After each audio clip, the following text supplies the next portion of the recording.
I'd just like to start by acknowledging the place we're on, acknowledging the knowledge and understanding that has always been around this place with the traditional elders. I'd like to acknowledge elders past, present and future, and really have a chance to say thank you to all the people in this room who have supported us endlessly on our journeys. They've given us time and support and their minds, and we just can't thank you enough. There's a really great story of Rico. We kind of, at the start of the journey, we kind of wrote up our proposition to try and find funding and sent it to Rick to look over and see what he thought. And we got it back and he said, "Oh, great, it's going to be a great journey. But you might want to think about where you're saying you're ending up. The ocean that you're saying you're ending up, you're actually going to be on the continent of Africa, not Australia." We had said that we were going to end up in the Atlantic Ocean. I'd like to think it's a typo, but it's probably the analogy for that we didn't know the country. And I think that that's the case for a lot of Australians. This is just a picture from in Western Australia, and those two small dots down the bottom are us cycling out of this country in the rangelands. Yeah, that's the reality of the country, which is a nice place to start. And so I'm Bobby, and this is Owen. Owen's from the Blue Mountains, which is Gundagara and Darug country. So he's always been amongst the bush and the landscape. And I'm from the Hunter Valley, which is Wanneroo country, coal-rich landscapes. And these have been big influences for us. And we both studied at Newcastle University, where a lot of this mob here were our teachers. So they've been really pivotal to our thinking. And a lot of their teaching is absolutely instilled in this trip that we did. So it's pretty clear to us from the state of things that things need to change. So we think this idea of responsibility is timely. And so to unpack that idea, we see responsibility as survival of the world and people, but the response for us was to do the grand section, the bike trip, to understand our own country and the context of architecture within that. And our ability is architecture, and so we're now going towards our responsibility as arid architecture. As arid architecture is going to become increasingly important in Australia. And so this talk won't be so much about the journey, because that's kind of what we did 2 years ago. So we're going to give you a little bit of an overview of what the grand section was, the exhibition that we did, but it's more so taking the opportunities we saw in the country, or the gaps or the holes, and how we're pursuing that now. And we kind of would like this to also be a bit of a peer review. So tell us what you think about our approach, because we're very much interested in hearing from the experts who've been thinking about these things for a very long time. Stealing knowledge.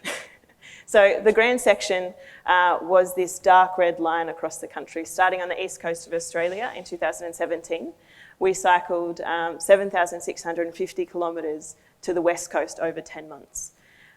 We used this point up here, which is Uluru, as our arbiter. So Uluru sits on latitude 25, and we used this to draw a section across the country. And an arbiter to follow, rather than preconceptions about where we might find good architecture in the country.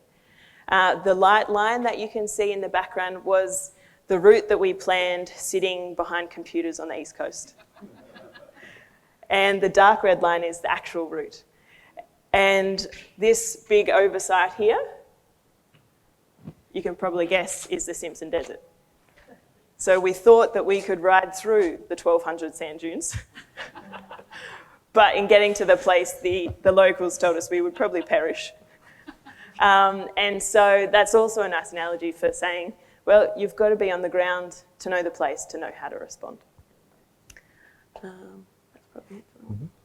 And so the grand section is a culmination of a few ideas. The grand tour, which I'm sure you all know here, 16th, 17th century tour through Europe, architects being exposed to culture and society and kind of stealing these ideas and taking them home and replicating them. Section, this kind of drawing of understanding the interrelationships of landscape and people and place. And so taking the tourist out of this, we called it the grand section, to start to understand the relationship of building, landscape and people to this place that is Australia. Yeah. So looking at our own country rather than going abroad as well. And as Lindsay had mentioned, it wasn't a radical idea, really.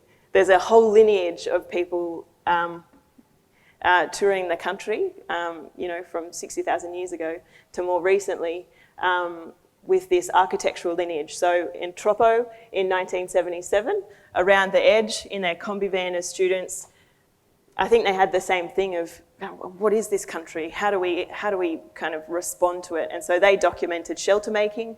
PP, who Helena talked about yesterday with the Australian Communications Capsule, got a double-decker bus in 1975, some more students, drove around and did the same thing, engaging with communities, seeing what the country had to offer.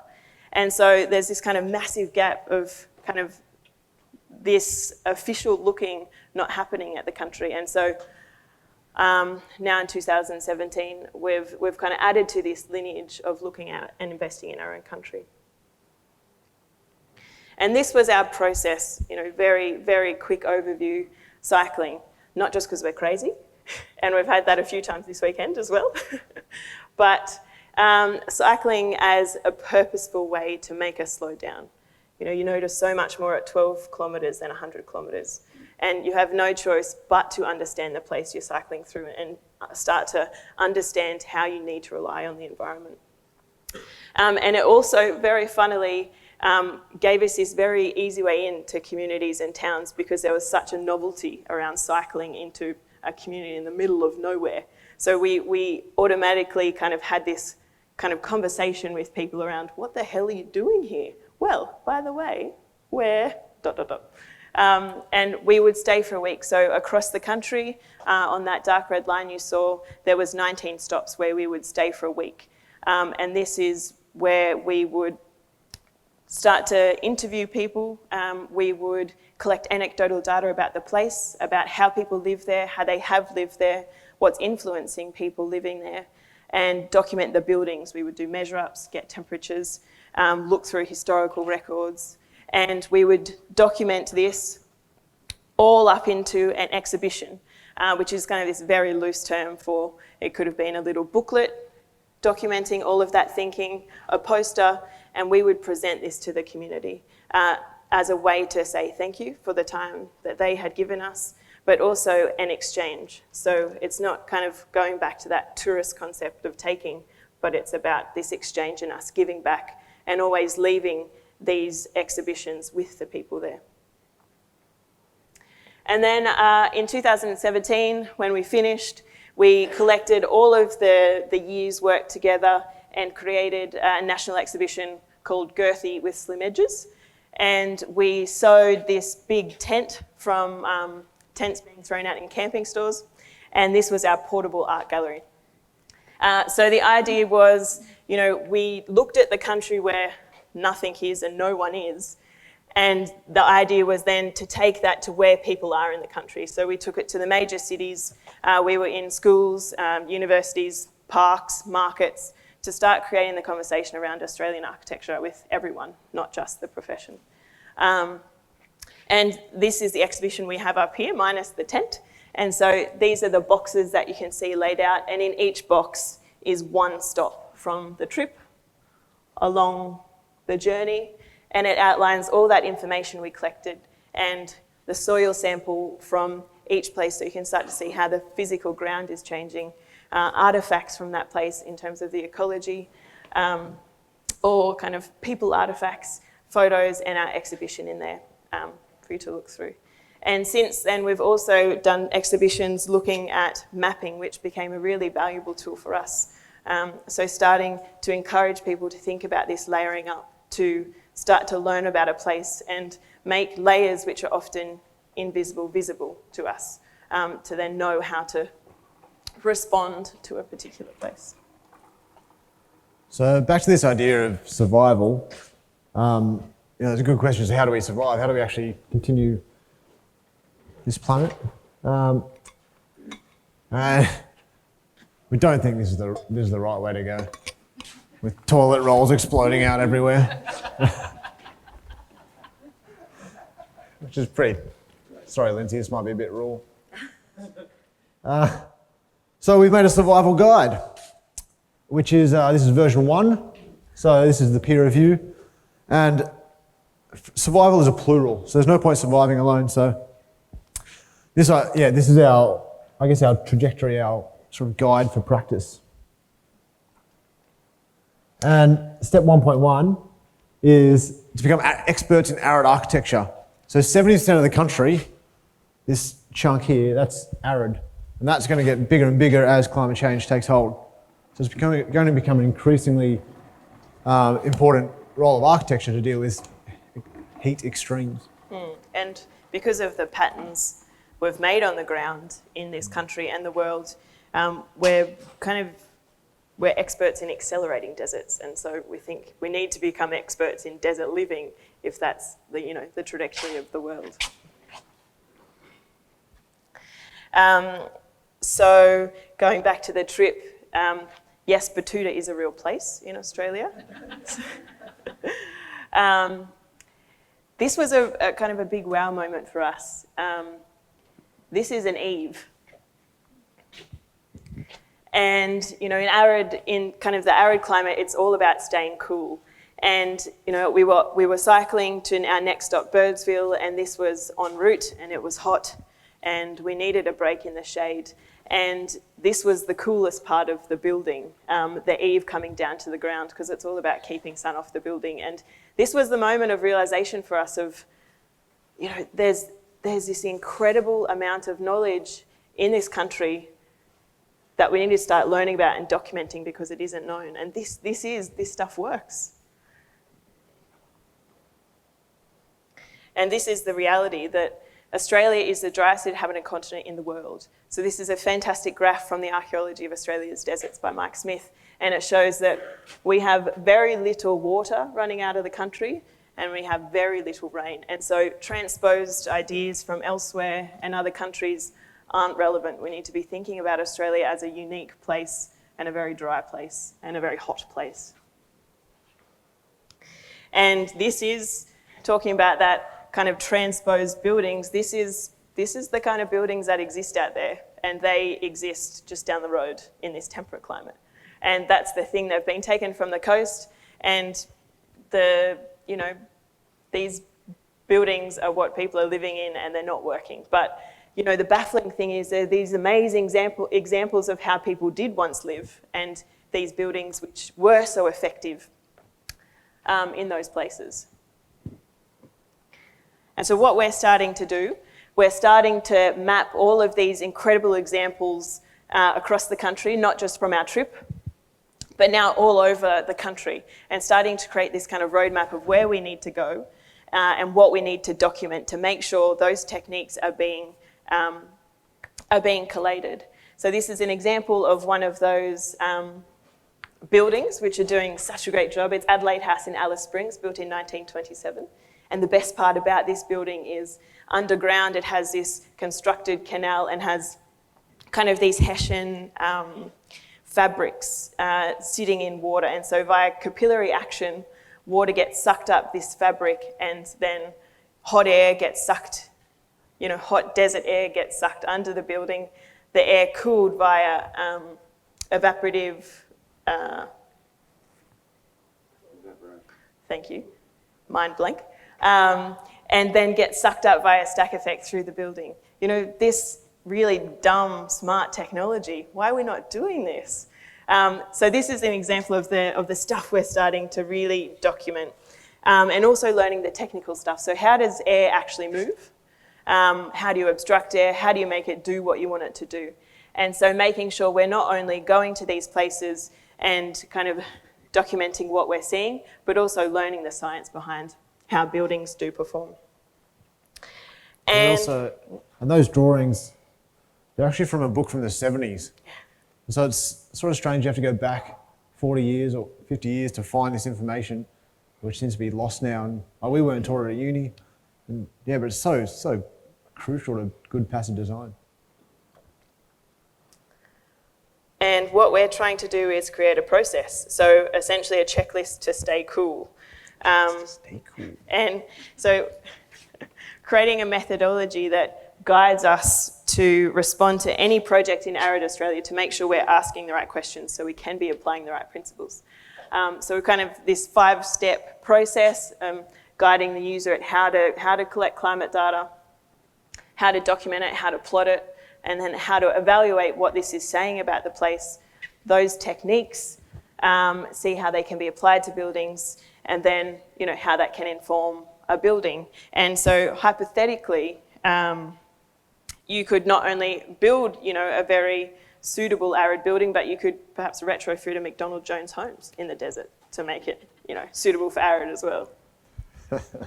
New line coming out. And this is just an example of kind of those techniques and how they're always rooted in these precedents and the science behind how buildings work. So step 1.2 in the Survivor Guide is local. And we see this as using the experts of place, people and stuff of where we are. And so it's about this sort of embodied knowledge within a place that we sort of disregard often, like the anecdotal knowledge, which can go back generations and can be super, super powerful. And so a big part of this was, as Bobby talked about before, slowing down. So this is on the way to Birdsville, 260 k's to go. There's a truck, but just slowing down, you're just able to read the landscape and understand what's going on. One of my favourite sort of anecdotes, I guess, is when you have lunch, you got to decide whether you sit in the shade with the wind blowing on you, or in the sun with the wind, blowing towards you. And so then if a truck goes past, you get blown with dust, but you're in the shade, or you're in the sun and no dust. And so, but just like the experience of doing that forces you to really think about those subtle things. And so this idea of mapping that we talked about a bit earlier, touched on, this is from Roma in southern Queensland, stop number 4. And this process of overlaying maps to understand the interconnectedness of a site. So you can do this at a whole variation of scales, obviously. But this area here is the current wheat belt, and then this shape here is the former indigenous grain belt. So even just those two overlaid, we can see there's a massive difference in how the country is used. And that's all underpinned by these aquifers. Yeah, a different way of thinking. Yeah. And then this is in Alice Springs, so cutting sections not just to the surveyor's pegs, but through the whole site so that you understand those connections. And then this idea of the exhibitions of giving back, we found this is an amazing tool that really opened doors. After you spend a week in a community and you actually provide something back to them, it's a massively powerful move and a very simple thing to do, but yeah, it's great. So this is in Roma again, where we made a little gunya. So we got taken out by Uncle Duck to get some bark and learned about very sophisticated but simple timber details, timber junctions, where you don't need any fixings or anything. This is in Theodore in Queensland, and Alice Springs, where we're talking about edges. So we thought it'd be edgy to present in a corridor of a shopping centre. Which was terrible because the cafes were closing and just screeching of tables the whole time. The whole time. It was good. And then the stuff, so like the local stuff. So this is Uncle Duck, and this is a box gum. And he took us out and taught us to see if the sap was running and how to pop it off. And a completely renewable resource. It's amazing. And then local details, so 100-year-old verandas. So if it's lasted 100 years, then it's probably a pretty good way to build something. And then really frugal use of timber in remote areas where transporting materials is an issue. And so you have 30-metre structuralist spans of this corrugated iron, and you have very simple gable ends. And apparently there's a little ridge beam that comes out at the end. And apparently the builder only did that because the client didn't believe that it would stay up. And so now we're taking all these ideas and trying to put them into a design process. And so of course we've made another little zine, which is the first stage of the process. And so we've walked about 4 days to the site, camped on the site for a week, and have walked a few days west from the site, and the whole way along documenting bits and pieces. So yeah, this is a project we're working on in the mountains. And that's the clients walking with us there, / mum and dad. But we're doing the same sort of mapping. But this is showing the Aboriginal language groups and then white exploration. And the Great Dividing Range is the thing that dictates so much of that. And so it's a pretty pivotal part of the country's sort of structure. The Blue Mountains where the project is, climate data, and then all these small details and junctions that we saw on the route. And this one from a train, what's it called? Post. Yeah. Is probably the best one because it gets water away, and when there's a lot of rainfall, the steel's painted when it goes into the concrete. And looking closely at local people's houses, because they're in local conditions, and although they're not architectural, they deal with all these, the climate you're in, and they use materials in a whole bunch of ways so you can see how it's working. Yeah, and getting that anecdotal data again of people who've lived there for a long time and kind of give us the answers without us having to think too much. And then this is a technique called a plane table survey, which is taught to us by one of our brilliant teachers, John Roberts. And essentially you stand on site with lunch and you bit of paper down and you walk around the paper so the paper stays stationary, and you draw what you can see and smell and hear. And then we did this over quite a number of days at different hours and then formed it into one document. But now we can lay this over a plan and get very, very accurate site data into the design. And then we put all this sort of anecdotal data and these observations into basically some key criteria that we want to hit. Which then becomes, with designing the building, this framework of we know we have to do all these things in the building, we just have to tick it off if it's been included or not in the design. So step 1.3, we're calling dumb smart, because it's simple tools you can use that don't require energy and can be done once and then work.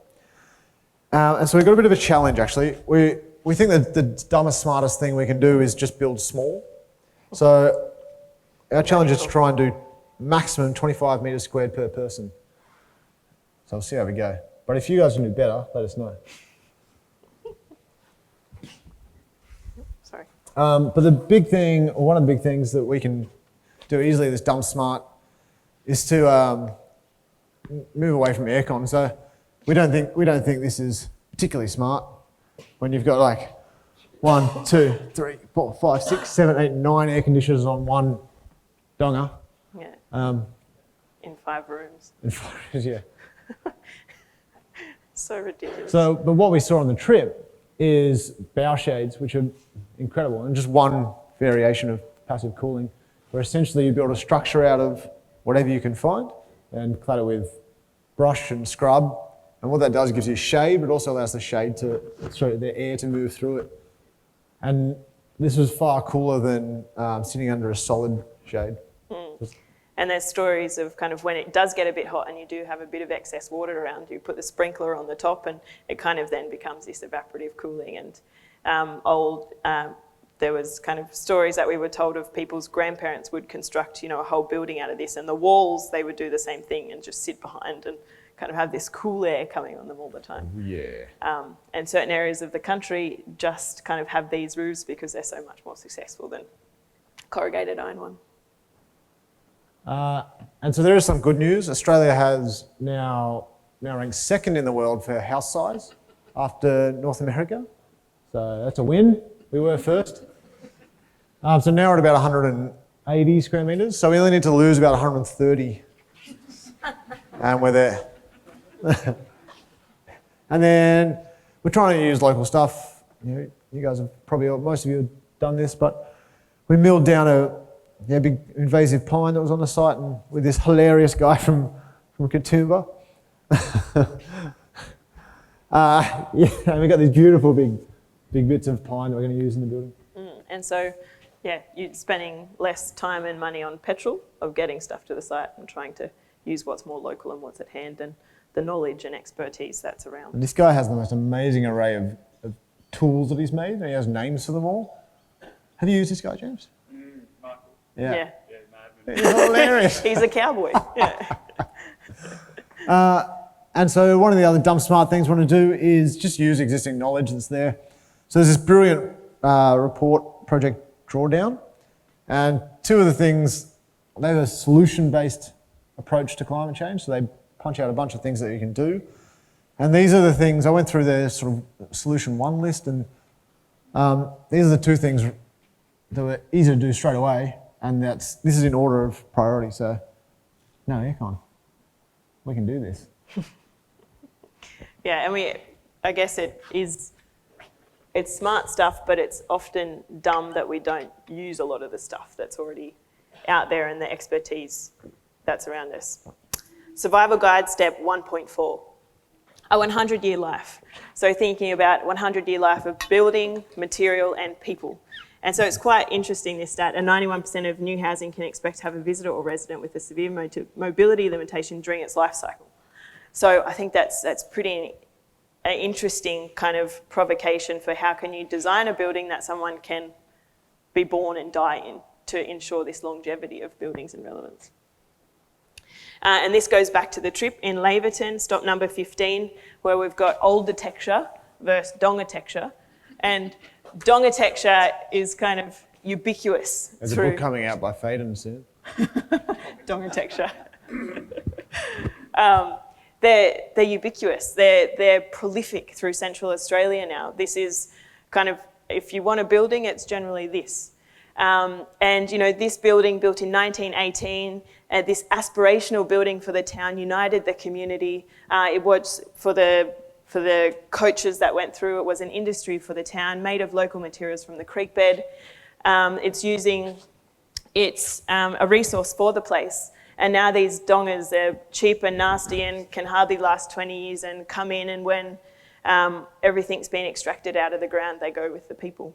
And so it's using... Or they stay around and rot. Yeah, or using the place as a resource. And so it's kind of this approach where, you know, perhaps this is the better option, the 100-year building.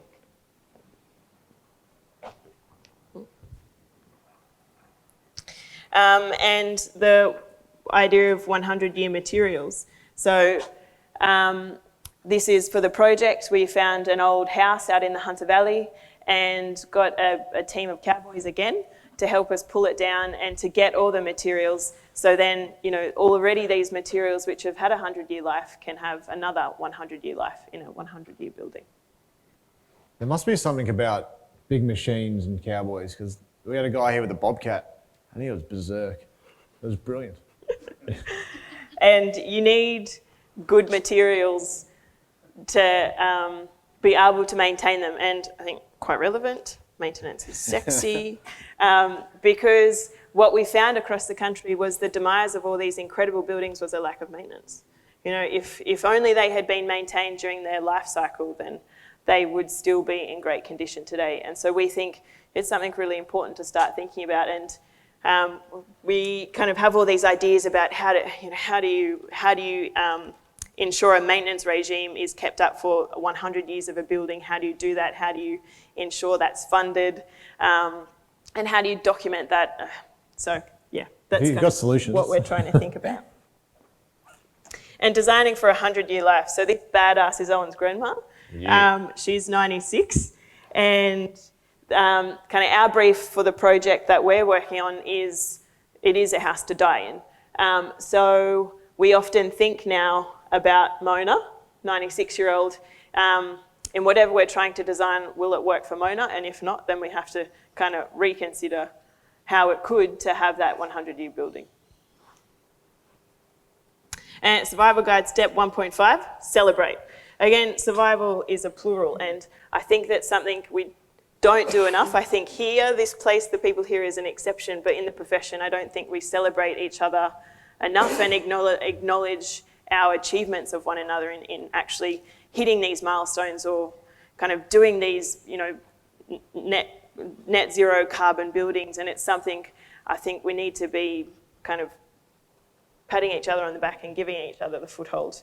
and acknowledging that there's so much amazing work out there. Caroline's talk had, these incredible resources, but I think we're also unsure about where to go and who to talk to because there's so much in so many different places. And so I wonder if, how can we start to acknowledge that and bring it together so it's kind of this one-stop shop of survival. How do we kind of ensure that the earth and people survive? And something we're trying to do on our website is whatever we know, whatever we've learnt, whatever references we have kind of all this stuff, trying to collate it and have this open source inventory for everyone else.